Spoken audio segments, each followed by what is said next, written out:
여러분, 우리가 한 주를 살면서 과연 이 말씀이 나와 무슨 상관이 있는가, 이런 것 때문에 늘 설교를 들을 때 함께 고민을 하게 되어지고, 말씀은 말씀이고 삶은 삶이다, 이렇게 분리돼서 생각하는 사람이 있고요, 말씀은 능력이다, 이렇게 생각하고 사는 사람이 있습니다.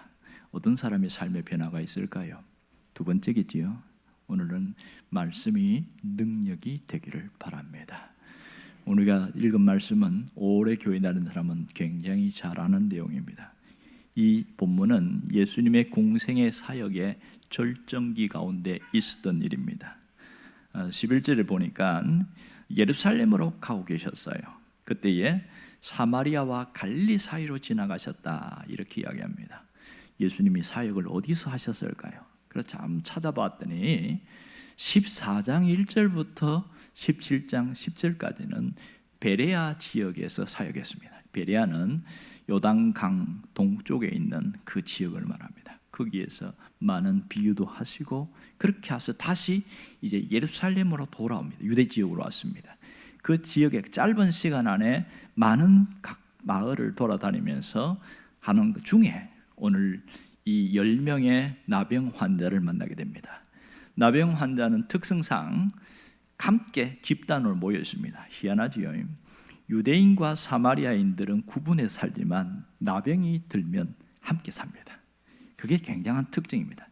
그러니까 이 유대인들과 사마리아인이 섞여 있는 나와 환자촌에 있는 사람들인데, 또 하나의 특징은 나병에 걸린 사람은 정상적인 사람과 접촉하면 큰일 납니다. 율법에 저촉되기 때문에 돌에 맞아 죽습니다. 그래서 항상 뭔가를 정상 사람 지나가면 뒤집어 쓰고 나는 나병 환자입니다 하고 소리를 질러야 됩니다. 얼마나 힘들겠어요.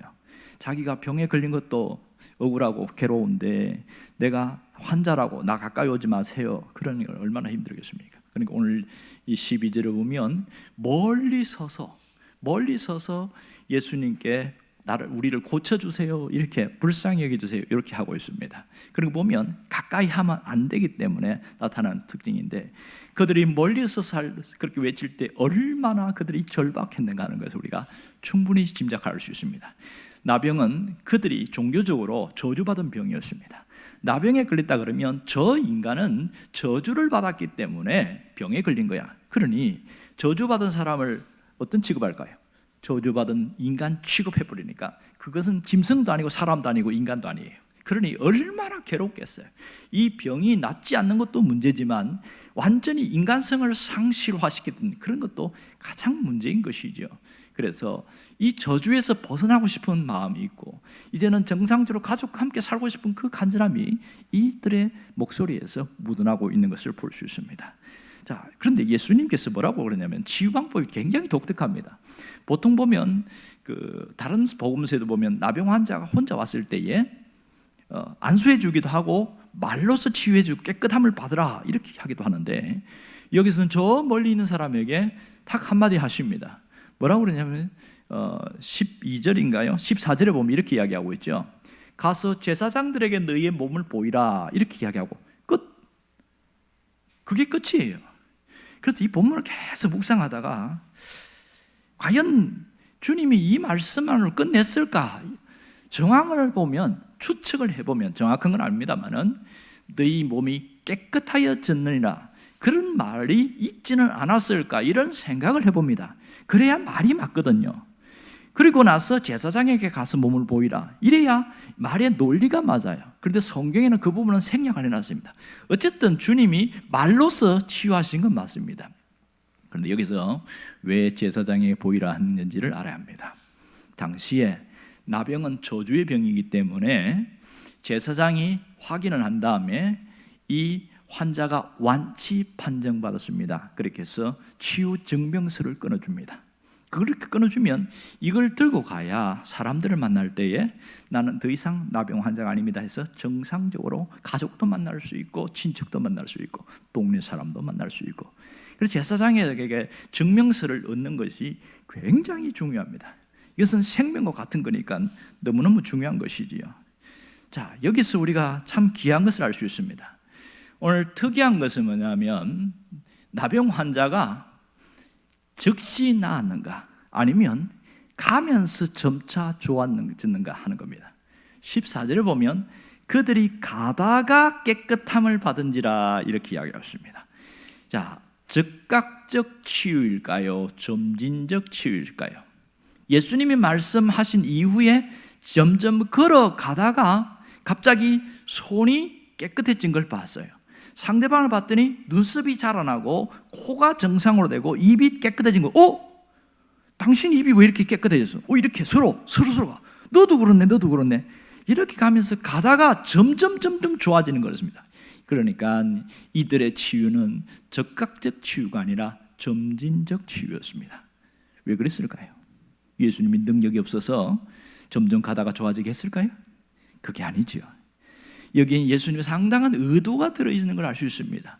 이렇게 점진적으로 치유하게 하신 것은 그 해답을 15절에서 우리가 얻을 수가 있는 것이죠. 그렇게 보니까 그 중에 한 사람이 내가 너무 좋아진 거예요. 그래서 큰 소리로 하나님께 영광을 돌리면서 찬양을 했습니다. 하나님 감사합니다. 내 병이 낫게 해주심을 감사합니다. 모든 것이 하나님의 은혜입니다. 우리 부른 찬양처럼 말이에요. 모든 것이 하나님의 은혜입니다. 그러면서 벌쩍벌쩍 뛴 거죠. 왜?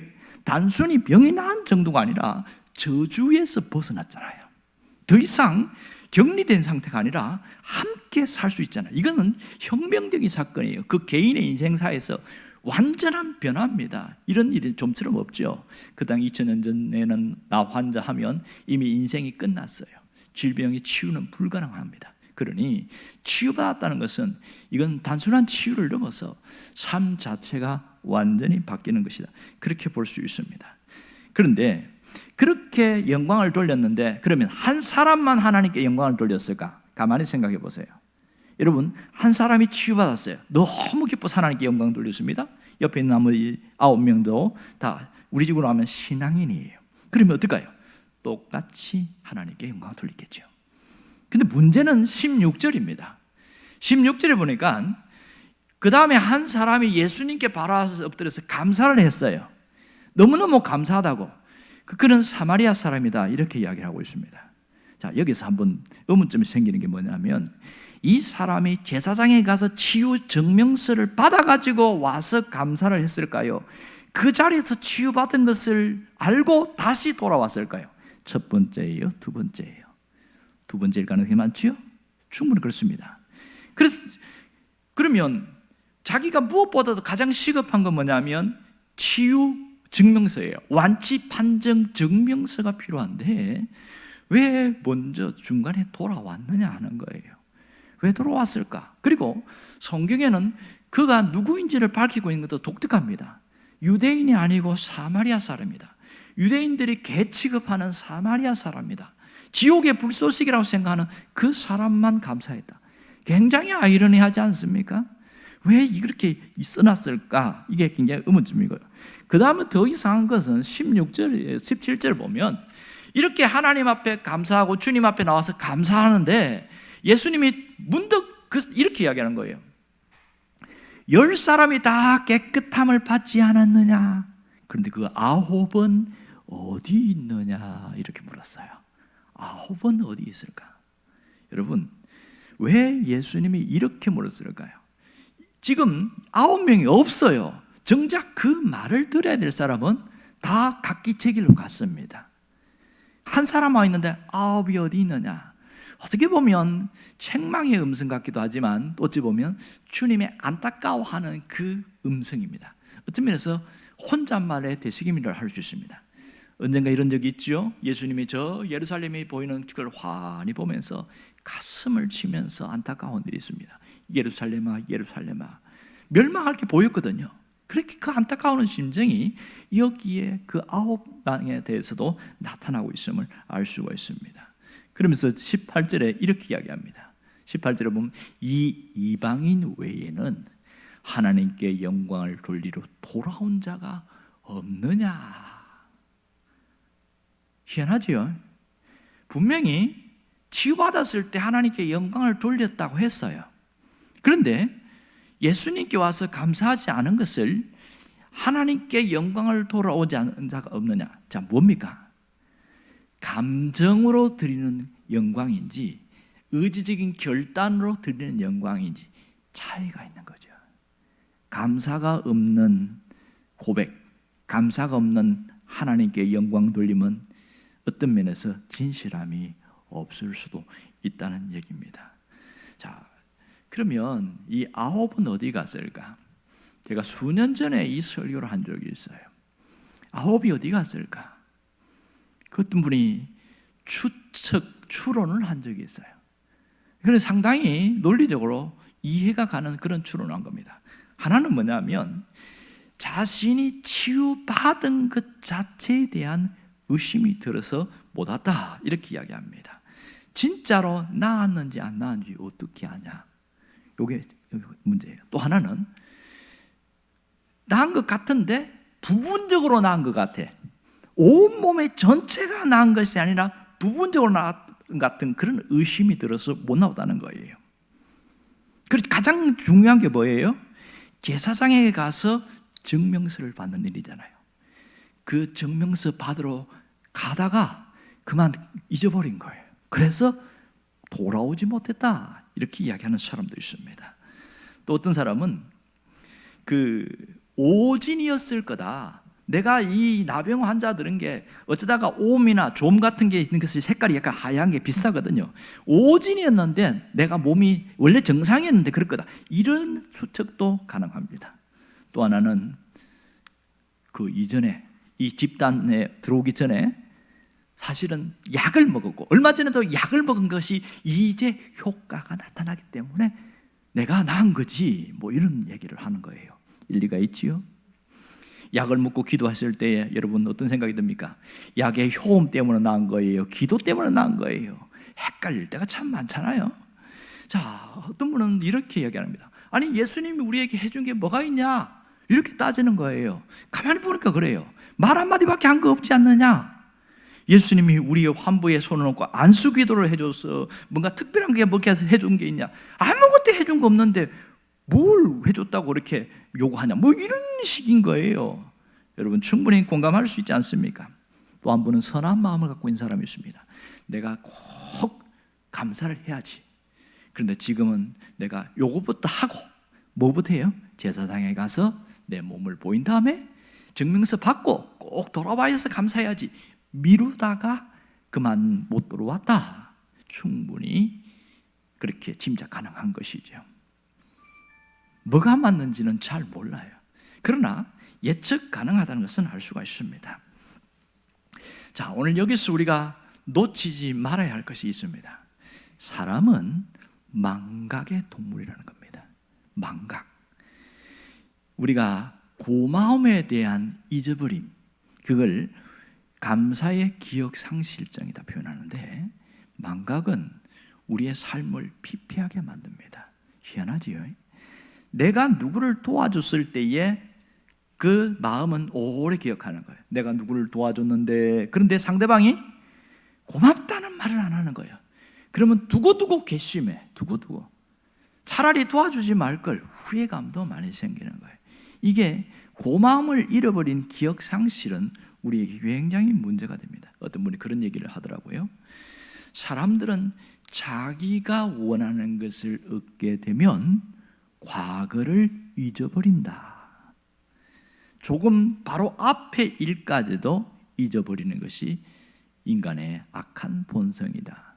그러니까 들어갈 때의 마음과 나올 때의 마음은 확연하게 차이가 있다. 이런 얘기를 하는 거예요. 일리 있는 얘기죠.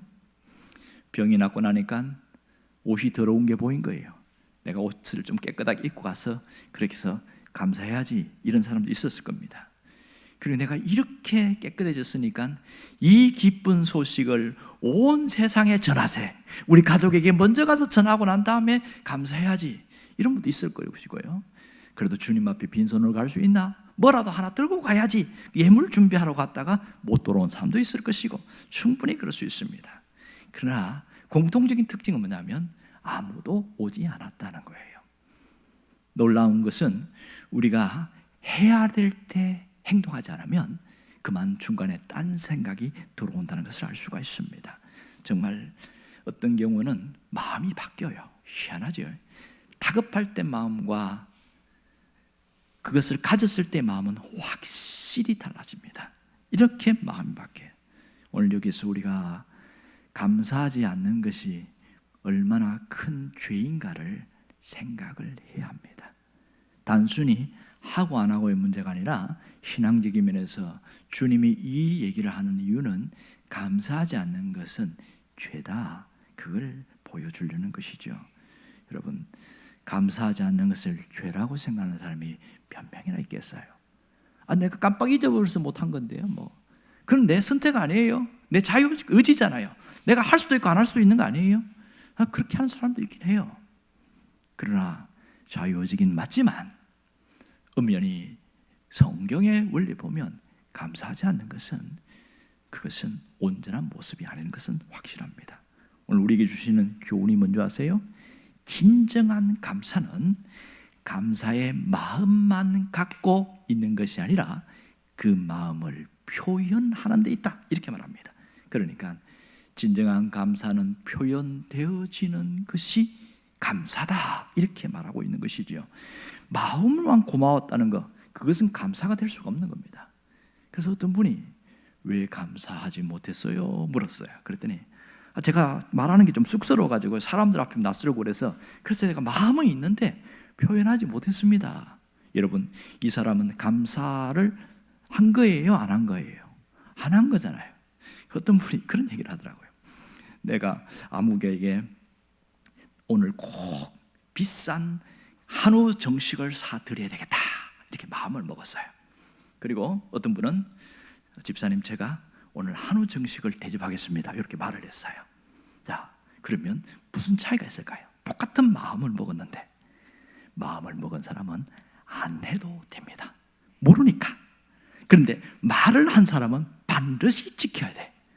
약속했으니까 약속 위반, 계약 위반이 되잖아요. 감사가 그렇다는 거예요. 내가 고마운 마음이 들었어요? 참 고맙다. 그것은 감사가 아니라는 거예요. 고맙다고 표현해야 돼. 하나님께, 사람에게 표현하는 것만 감사다, 그 얘기를 하는 겁니다. 그래서 어떤 분이 무슨 얘기하는지 아세요? 종은 쳐서 소리가 나야 종이듯이 소리가 나지 않는 종은 쇳덩어리에 불과합니다, 이렇게 이야기했습니다. 맞는 얘기죠. 장작은 불에 타야 불이 되듯이 이 장작이 타지 않은 것은 하나의 나무에 지나지 않습니다. 여러분, 감사도 마찬가지예요.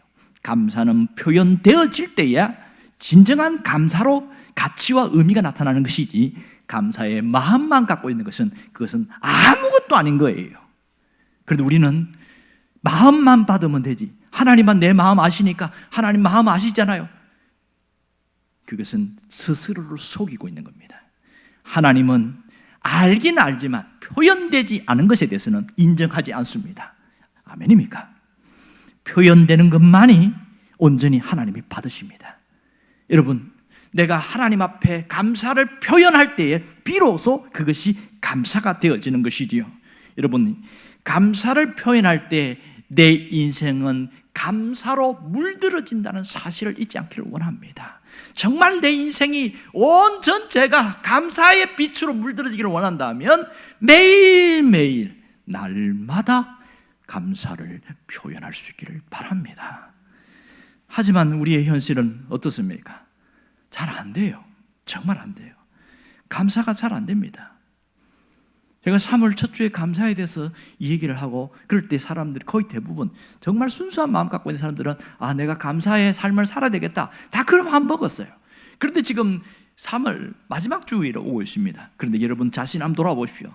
얼마나 표현을 하고 살았는지 잘 안 됩니다. 감사가 잘 안 되는 이유에 대해서 어떤 분은 3가지를 이야기하고 있어요.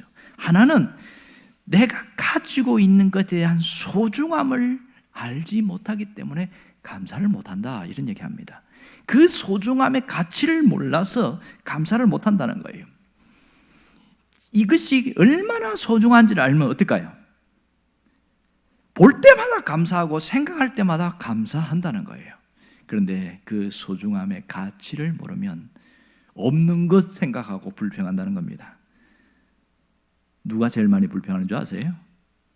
통계적으로 보면 아이들이 불평을 제일 많이 합니다.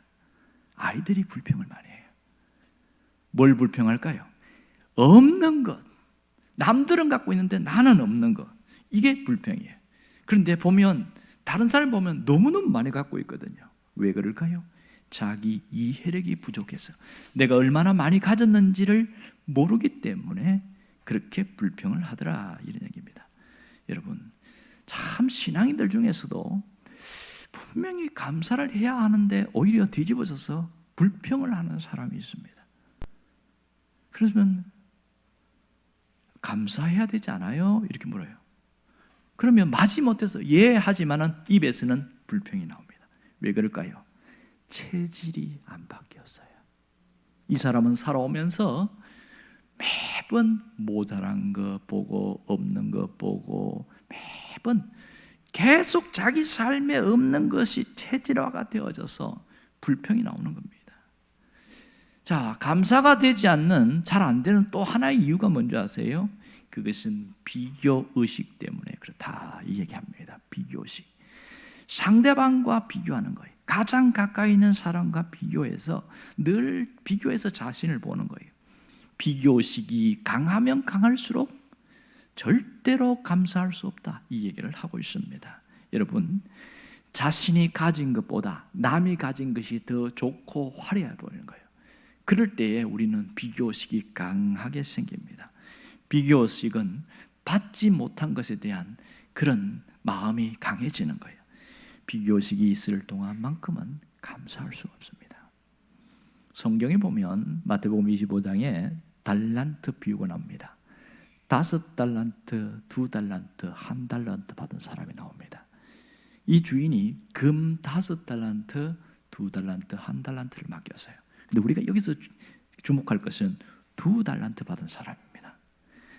우리가 알듯이 5달란트, 2달란트 받은 사람은 받은 것을 가지고 열심히 장사해서 5달란트 받은 사람은 5달란트를, 2달란트 받은 사람은 2달란트 남겼어요.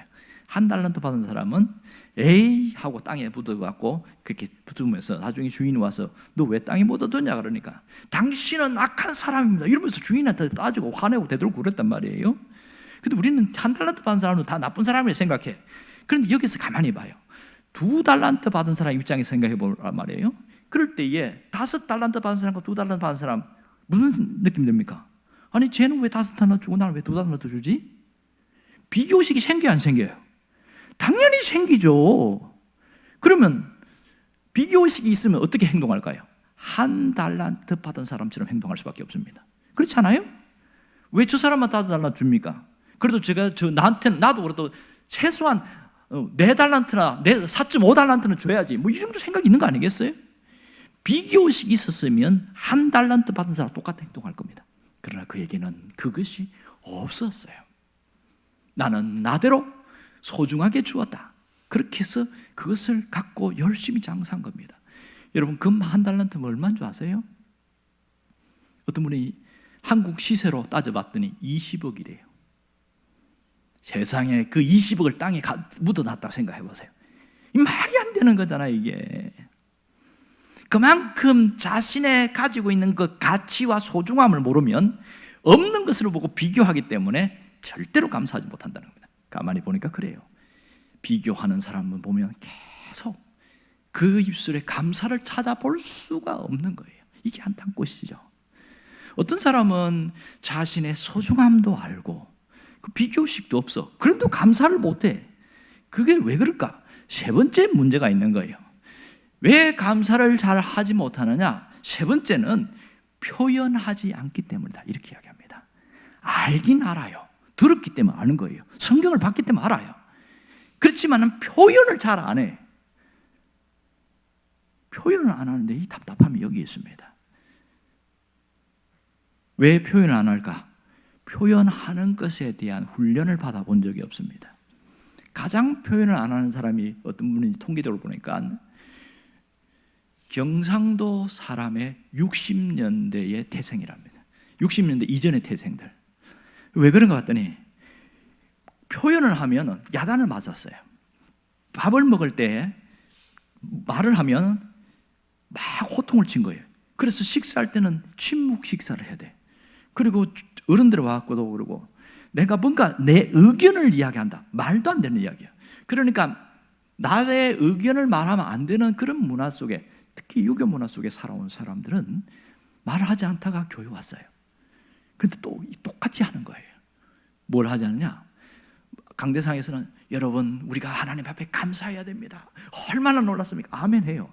딱 문 열고 나가죠. 없어졌어요. 내가 비교의식이 있는 것도 아니에요. 내가 갖고 있는 거 소중하게 여기지 않는 것 같아. 너무 귀하게 생각해. 하지만 뭘 안 해요? 말을 안 하는 거예요. 표현을 안 하고 있는 거예요. 그럼 알아요, 몰라요? 하나님 내 마음 아시겠죠? 그 어떤 마음인지는 알지만은 그 마음을 받으시지는 않는단 말이에요. 이해되세요? 표현을 할 때에 하나님이 받으신다는 사실을 알아야 합니다. 사람도 마찬가지예요. 내가 눈짓으로 이렇게 했잖아. 고맙다고 표현했잖아. 말을 해야 되는 거예요. 말을 해야 맛이 있는 겁니다. 아멘 하세요. 말 안 하고 그냥 마음으로 알아주면 되지. 회개할지어다. 말을 해야 돼요. 그래야 그것이 고마움으로 받아들여지는 겁니다. 감사를 못한 이유는 여기에 있는 거예요. 하나님이 우리에게 뭘 원하시는지 아시겠어요? 하나님이 우리에게 원하는 것은 감사의 표현입니다. 감사는 표현되어져야 됩니다. 표현할 때에 그 가치와 소중함을 알게 된다는 겁니다. 이게 익숙하지 않으니까 잘 안 되는 거예요. 그러나 표현할 때는 되어지는 거예요.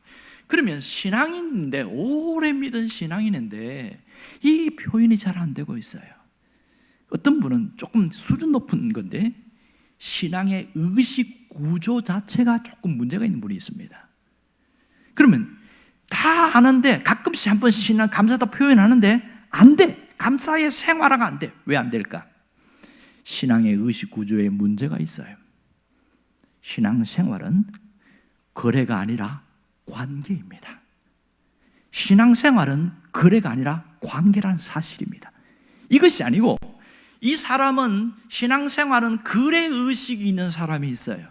이런 사람들은 감사가 거의 생활화되지 않습니다. 왜 이런 일이 생겼을까? 우리나라의 토착신앙, 샤머니즘, 무속신앙의 영향력입니다. 옛날에 할머니나 또 어른들이 보면 가끔씩 비나이다 비나이다 하면서 정한수 떠놓고 봤어요? 난 우리 할머니가 하는 거 봤는데 그것도 목욕 재개하고 아주 정갈하게, 아주 물도 아무 물이나 떠놓으면 안 됩니다. 정한수 떠놓고 그 나무, 그 감나무 밑에서 빌더라고요. 그 고목 파인 감나무 밑에서 비나이다 비나이다 비나이다 천지신명께 비나이다 비나이다 하면서 무슨 기도하는가 봤더니 우리 아들 기도가 일로예요. 그렇게 기도하는데 비나이다 신앙이 교회에 쑥 들어오면서 이렇게 해서 거래가 돼버리는 거예요. 자 봐요, 내가 빌었어요. 그래갖고 아들이 잘 됐어요. 끝이에요. 이루어졌어요. 그 물하고 할머니하고 무슨 상관이 있어요? 아무 상관없어요. 다 이루어졌으니까. 그것이 교회 안에 들어와서 기도하는 거예요. 똑같이 거래 신앙을 갖고 있는 거예요. 기도하는데 하나님 내가 아파요, 문제가 있어요, 돈이 없어요, 어려워요, 취직해야 돼요, 막 기도한 거예요. 그랬더니 정말 이루어진 거야. 그랬더니 하나님 고맙습니다. 끝. 더 이상 할 필요가 없는 거죠. 할 필요 없어요. 여러분, 신앙생활은 거래가 아니라 관계입니다. 만일 거래였다면 14절로서 끝나야 돼요. 지금 이 10명의 나병 환자가 와서 너무 몸이 아파요, 우리를 고쳐주세요, 불쌍히 여겨주세요, 이렇게 이야기했어요. 그럴 때 예수님이 뭐라고 이야기했어요? 14절에 뭐라고 했어요? 너의 몸을 제사장에게 보여라. 그랬더니 길을 가다가 몸이 좋아졌더라. 만일 거래 관계였다면 여기서 성경은 탈락이 끝나야 돼요. 그리고 다음 장면으로 넘어가야 됩니다. 그런데 오늘은 19절까지로 이어지는 거 보시지요? 그걸 보면 아하, 신앙생활은 거래가 아니고 관계다, 이 얘기라는 것을 알 수 있습니다. 여러분, 이것을 못 치면 신앙생활을 아무리 해도 그냥 도루묵이 되는 거예요. 자, 하나님께 기도하는데 늘 응답되면 얼마나 좋을까요? 응답 안 될 때도 있습니다. 응답이 안 될 때가 있어요. 그러면 하나님 기도했어요. 3년 전에 기도했더니 2년 전에 기도했더니 응답하셨어요. 그런데 1년 후에 오늘 와 기도했는데 응답이 안 되는 거예요. 거래 의식이 있는 사람은 하나님 너무 하시네요. 내가 얼마나 정성을 다했는데 하나님 응답하지 않아요. 그래서 마음이 상해버리고 시험이 들어버리고 그렇게 하고 에이 하고 홧김에 확 던져버리는 경우가 많습니다. 자, 성도들 중에 하나님을 알라딘 램프의 지 취급하는 사람들이 의외로 많은 거 아시지요? 왜 그래요? 하나님에 대한 신앙생활이 거래 관계로 묶여 있기 때문에 그렇습니다. 신앙생활은 거래가 아니라 관계입니다. 사도 요한은 이걸 굉장히 잘 알았습니다. 요한일서 1장 3절에 보면 하나님과 우리에게는 사귐이 있고 이랬어요. 사귐이 있고. 사귄다는 게 뭐예요? 가까워진다는 거잖아요. 관계잖아요. 이 관계라는 걸 아는 사람은요, 기도했어요. 똑같이 기도했어요. 응답이 안 됐어요. 그럴 때 어떻게 할까요? 에이 이럽니까? 기다립니다. 하나님의 뜻이 있겠지. 내가 하는 기도와 하나님 뜻이 다를 수 있어요. 그러면 하나님이 내 생각을 바꾸든지 하나님께서 깨닫게 하시든지, 그래서 기다려보면 이때 들어줬으면 큰일 날 뻔한 일이 한두 번이 아니야. 근데 지금은 당장 필요해. 이게 얼마나 심각한 문제인지 모릅니다. 이런 거죠. 운전면허증을 딸 수 없는 그 나이에 있는 아이가 아버지한테 떼를 쓰는 거예요. 아버지는 돈이 많으니까 차 사주세요, 차 사주세요, 차 사세요. 하도 떼를 쓰니까 아버지가 한 방법이 뭐냐면 운전면허증을 아예 안 딴데도 불구하고 차를 사서 그 차용증을 성경책에다 끼워놓고 성경을 읽으라 줬어요. 그랬더니 달라는 차는 안 주고 성경 준다고 확 집어 던져버리고, 그리고 저 구석에 쳐박고 먼지가 쌓여 있었어요. 나이가 들어서 봤더니 거기에 차용증이 있는 거예요. 그것도 비싼 차. 이미 사줘서. 그런데 자기가 펼치지 않았을 거예요. 그래서 나중에 운전면허증 따고 어쩌어쩌 해서 막 힘들겠는데 나중에 우연히 펼쳤는데 이게 뭐지? 차용증이네. 그래서 그 대리점에 갔더니 왜 이제 오셨어요? 이러는 거예요. 몇 년 전에 이미 아버지가 계약한 거라고. 이걸 모르니 우리가 신앙생활을 엉망을 하는 거죠. 하나님과의 관계가 거래가 아니라는 사실을 놓지 않기를 원합니다. 하나님은 관계입니다. 관계. 신앙생활이 관계가 되려면 어떻게 돼요? 관계는 어떻게 할 때 잘 이루어지냐? 그것이 예배입니다. 예배는 하나님과의 관계가 좋아지도록 만듭니다. 관계가 소원해진 것을 관계가 더 좋아지게 하고, 관계가 좋아진 사람은 관계에 친밀함 있게 하고 누림 있게 한단 말이에요. 이것이 예배입니다. 그래서 관계의 회복이 일어나야 돼요. 예배를 가운데 관계의 회복이 일어나야 됩니다. 십자가의 사랑에 대한 회복이 일어나야 됩니다. 여러분, 예배를 드릴 때에 이 회복이 일어나는 사람은요, 찬송도, 기도도, 말씀도 굉장히 소중히 여기고 집중합니다. 그렇지 않은 사람들은 무슨 생각할까요? 졸다가 잘세. 그냥 가는 거예요. 예배를 때우는 겁니다. 예배는 보는 것이 아니고 예배는 드리는 거예요. 예배는 때우는 것이 아니고 예배는 드리는 겁니다. 회복이니까, 관계니까. 이것을 아는 사람은 정말 예배를 소중히 여기고 제대로 드리려고 애를 씁니다. 하지만 그렇지 않은 사람들은 어쨌든지 1시간 때우고 가자 이렇게 생각해요. 얼마나 안타까운지 모릅니다. 이것은 엄밀하게 말하면 신앙생활 아닙니다. 종교생활이지. 여러분, 예배 가운데 보면 너무 고마우니까 감사도 하잖아요. 감사한금, 매주마다 감사한금 드리는 분이 있습니다. 이분 돈 많아서 감사한금 하는 거 아니에요. 그러면 감사한금 안 하는 사람은 돈이 없어서 안 하는가? 그것도 아니에요. 가만히 보면 내가 다른 사람과 커피는 사 먹을 수 있지만 헌금할 생각은 없는 거예요. 의식이 안 되어 있는 거예요. 의식이. 다른 사람과 식사할 수는 있지만 하나님 앞에 드리는 것에 대해서는 생각지도 못하고 있어요. 그러나 이 관계를 소중히 여기는 사람은 매번 하나님이 한 주간도 하나님 문제없이 무탈하게 지나간 걸 감사합니다. 그래서 예물 드리는 거잖아요. 그러니 소중할 수밖에. 왜 이렇게 합니까? 관계니까, 회복이니까 이렇게 하는 것이죠. 감사한 마음이 들으니까 감사하게 되는 겁니다. 이 감사하는 마음은 단순한 감사로 끝나는 것이 아니라 그 속에 깊은 믿음이 있다는 것을 알아야 됩니다. 누가 그렇게 이야기했습니까? 예수님이 그 얘기했잖아요. 19절에 보면 예수님이 정확하게 그 얘기를 하고 있습니다. 뭐라고 그럽니까? 그에게 이르되 일어나 가라, 네 믿음이 너를 구원하였느니라. 여기 보면 구원이라는 단어가 나오는데, 자, 이 사람 육체적 치유 받았어요. 그런데 무슨 구원이에요? 영혼의 구원이 일어난 거예요. 영혼의 구원. 그러니까 전인적인 구원이에요. 내 믿음이 구원받다. 영혼까지 구원을 받았습니다. 그러면 9명은 믿음이 없었을까? 자, 그들은 믿음이 있었으니까 나왔겠죠. 우리를 고쳐달라고 했겠지요. 그래서 고침은 받았어요. 육체의 체험은 나음은 입었습니다. 그런데 뭘 못 받았습니다. 영혼의 구원은 받지 못했습니다. 이 사람이 예수님께 와서 감사하게 된 것은 무엇 때문이냐? 믿음 때문이라는 거예요. 내 믿음이 그랬어요. 내 믿음이. 감사는 믿음을 통해서 이루어진다는 것을 보여주고 있습니다. 그러면 믿음이 없는 사람은 감사할 수 있어요, 없어요? 못한다는 거죠.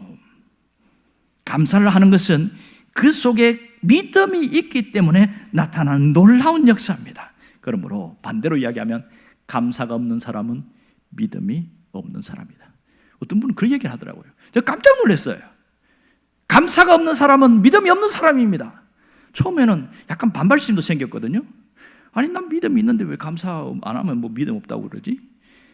차근차근 들어보니까 그 감사는 믿음이 없이는 진정한 감사는 안 나온다는 거예요. 단지 입으로 감사는 할 수 있다는 거예요. 한두 번 할 수 있다는 거예요. 그러나 진짜 하는 감사는 믿음이 수반되어야 가능하다.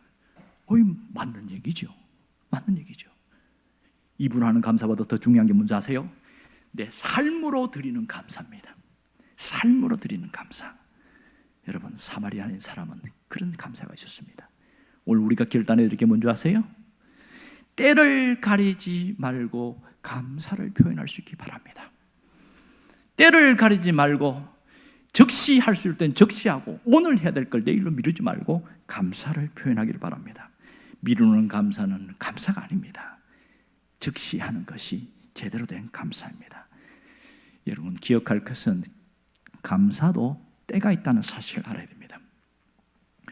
농부가 농사를 지을 때 씨를 뿌릴 때가 있어요. 그 적시에 뿌리지 않으면 어떻게 돼요? 열매 못 맺죠. 3월 달에 벼농사 씨알을 뿌려야 되는데 실컷 놀다가 6월 달에 이제 씨 뿌리고 있어요. 어떻게 될까요? 가을에 열매 맺을까요? 불가능하죠. 씨를 뿌릴 때가 있고 김매기를 할 때가 있고 그 다음에 추수할 때 다 때가 있습니다. 마찬가지로 신앙도 마찬가지예요. 감사도 때가 있습니다. 그 때에 하지 않으면 하고 싶어도 못할 때가 있습니다. 저는 이 9명을 묵상하면서 그들이 매몰찬 사람은 아니고 그래도 적어도 신앙이 있는 사람이라고 한다면 감사할 마음이 있었다고 생각을 해요. 자기들이 무슨 제사장에 가서 증명서 받아가지고 제일 먼저 아마 집에 가서 가족들을 만나고 급한 거 뭐 이것저것 처리하고 그렇게 하다가 야, 우리가 이렇게 있으면 안 되지 않냐, 우리가 또 주님께 감사를 해야 되지 않냐, 맞아, 감사해야지 하고서 주님께 감사하러 갔더니 안 계신 거예요. 왜요? 예수님은 지금 이 촉박한 시간에 예루살렘을 가시다가 십자가에 돌아가신 거야. 들어보니까 예수님 돌아가셨대. 죽으셨대. 이미 끝난 거예요. 그래서 그 소중한 시간에 감사하지 못하고 그냥 이미 끝나버린 거예요. 신앙생활 하면서 얼마나 하나님이 주신 은혜가 많습니까? 그럼에도 불구하고 내가 감사해야 될 때를 미루다가 어떻게 하다가 눈 떴는데 보니까 천국 와 있어요. 이게 얼마나 허무하고 황당할까요? 감사도 제대로 못하고 왔을 때 얼마나 낯짝이 부끄러울까요? 여러분, 감사는 때가 있는 거예요. 해야 할 때 하지 않으면요, 감사의 사람이 될 수 없습니다. 그래서 올해 하는 게 뭐예요? 감사 153 운동이잖아요. 감사 3이라는 것은 하나님 앞에 감사를 못하는 사람이 의외로 많아요. 그래서 아침, 점심, 저녁, 그럼 무조건 하루에 3번은 하나님께 감사를 표현하자. 그래서 3이라고 했고요. 이는 뭐냐? 하나님께는 감사하는데 의외로 가까이 있는 사람에게 감사를 하지 않는 사람이 있습니다. 그래서 최소한 한 번은 감사하자. 옆에 있는 사람이든 멀리 있는 사람이든 가까운 사람이든 한 번은 감사를 하자. 그래서 1이라고 했고요. 그리고 5는 뭐냐면 감사 제목을 5개 써서 그렇게 해서 하루하루 이렇게 다시 한번 되새김질 해보자, 그런 겁니다. 해본 사람은 알지만은 하나님께 감사도 되고 사람께 감사되는데 감사 노트 적는 게 어려워요 이러더라고요. 안 해본 사람 무슨 소리인지 하나도 못 알아듣습니다. 해본 사람만 알아요. 아, 이게 안 되는 거예요. 이게 맨날 그게 그거 사는 게 똑같은데 무슨 감사할 게 있어. 답답하는 거죠. 여러분, 감사는 찾아야 있습니다. 큰 것을 감사하지 말고 사소한 것을 감사할 수 있기를 바랍니다. 그래서 오늘 결심해야 돼요. 내가 감사의 체질화가 되기를 원합니다. 늘 감사하는 사람이 되기를 원합니다. 그런 기도가 있기를 원합니다. 그럴 때 여러분의 인생은 감사로 물들어지는 놀라운 인생으로 회복될 줄 믿습니다. 기도하겠습니다.